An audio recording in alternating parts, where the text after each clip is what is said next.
I'm excited to talk to you about this topic today because this is where you can be incredible partners to us and to your clients. You can be real heroes when it comes to fact patterns like the ones we'll talk about in this presentation.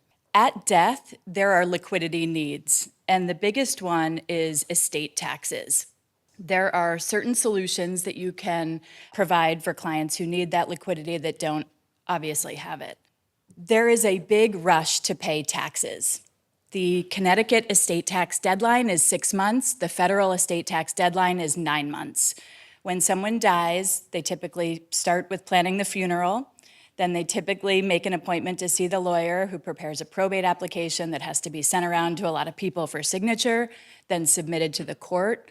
There are sometimes court delays. The New York Surrogates Court is routinely taking about 4 months to appoint an executor. Connecticut's a little bit faster lately, but it depends probate court by probate court. Then you have to potentially liquidate assets in time to make these tax payments. You can extend under IRC 6161 for a period up to 12 months, but no longer than that. And I'm just telling you, it is very quick. All these things happen in a crazy frenzy of activity, trying to value the assets, estimate your deductions. In the old days, you used to overpay in Connecticut because they provided a really handsome interest rate return on any overpayment. You can no longer do that in Connecticut. They won't pay you.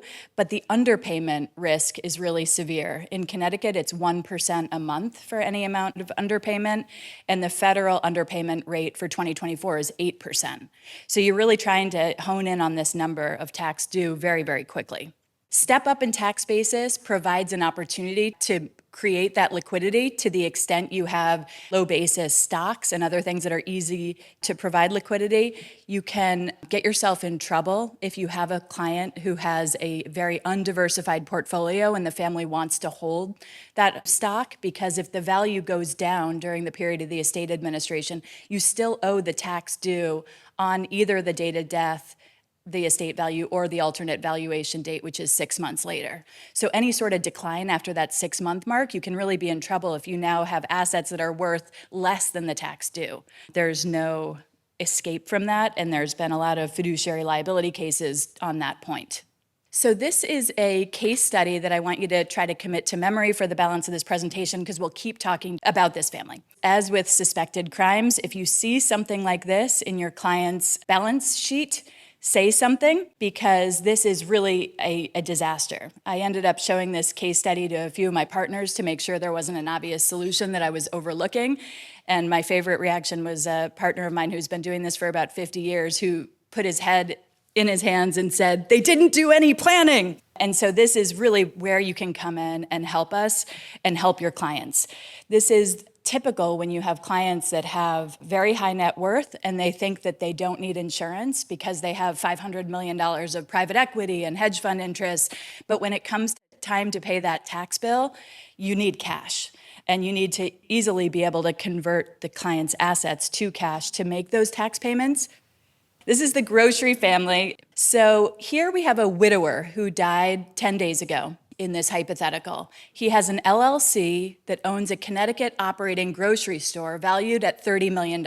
We have an appraisal, and that's what it's worth. He also has a Connecticut home valued at $3 million and a 401k valued at $2 million.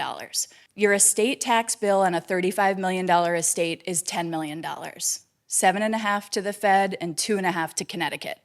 How are you going to pay that tax? Immediately you'd look at this and say, okay, can you sell the business?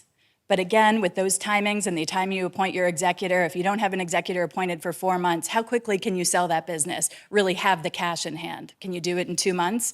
No, that's probably going to result in a fire sale. And there are many vultures out there that'll be willing to buy it at something far less than $30 million. The Connecticut home, you have to clean it out, probably fix it up, before you can enter into a contract, hire a broker, and close and have the cash in hand.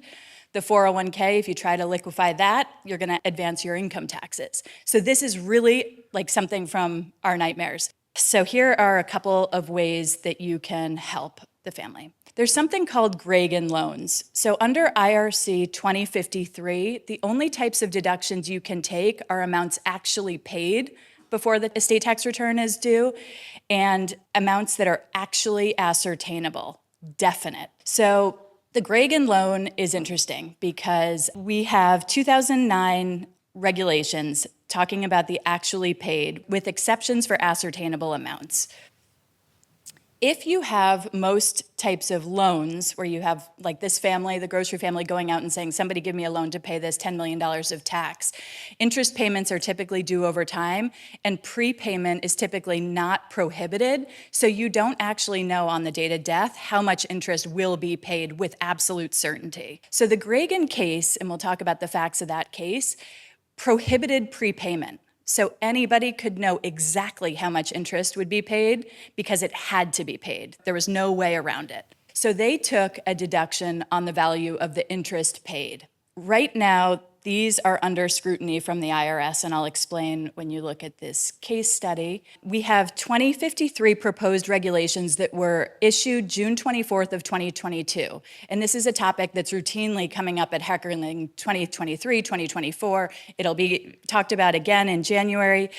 The IRS does not like these Reagan loans because what families were doing is they were using liquid pots of money, whether it was an insurance trust or a family limited partnership or an LLC, to provide the cash, and the estate would owe this huge interest payment to a friendly organization or company or entity or person, and they would deduct their interest payment on their estate tax return. So that was a 1988 Reagan case. I also was involved tangentially in the example 2. This was an actual Reagan loan that a family did. You can kind of see the terms of those notes there. And here, you would have potentially in example 2, I ran the calculation. If you did that note for this grocery family, you would have an interest expense equal to $6.4 million, which is fully deductible, and it would reduce your gross estate from 35 to 28.6. And now your estate tax goes from 10 million to 7 million.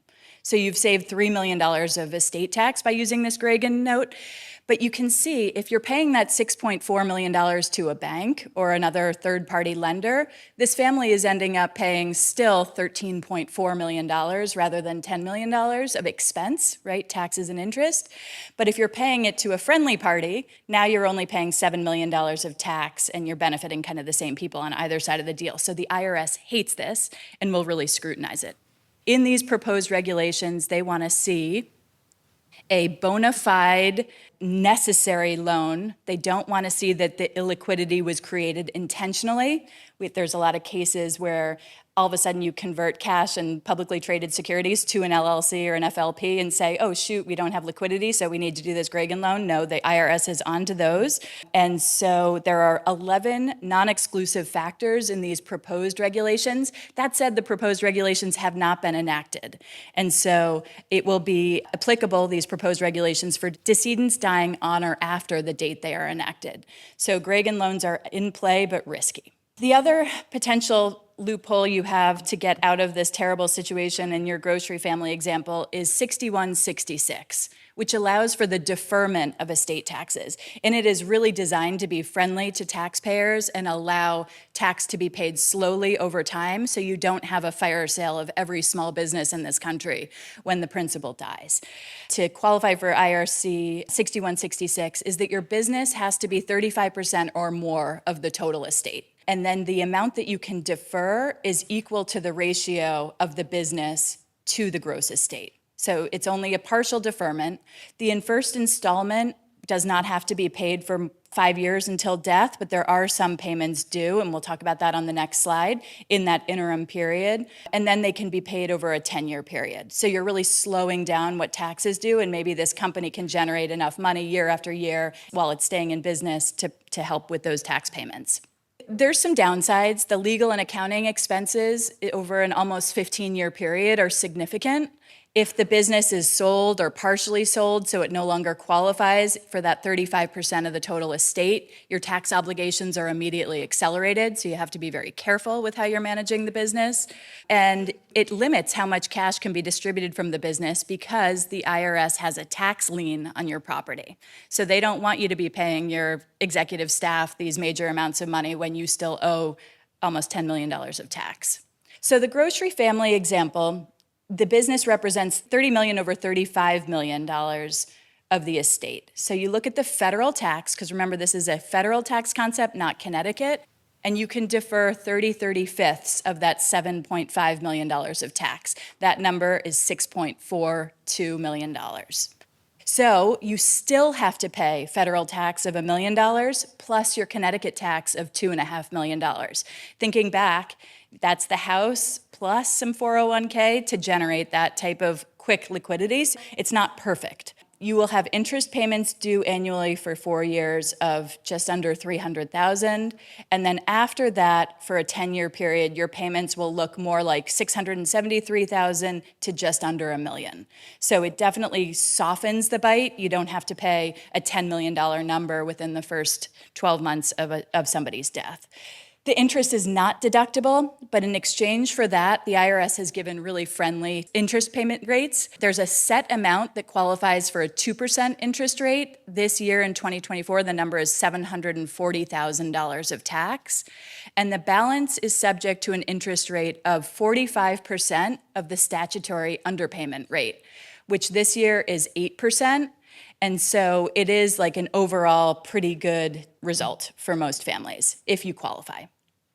You should also consider a 303 redemption for companies that have cash. There's a tax-free redemption of shares from an estate permitted under that.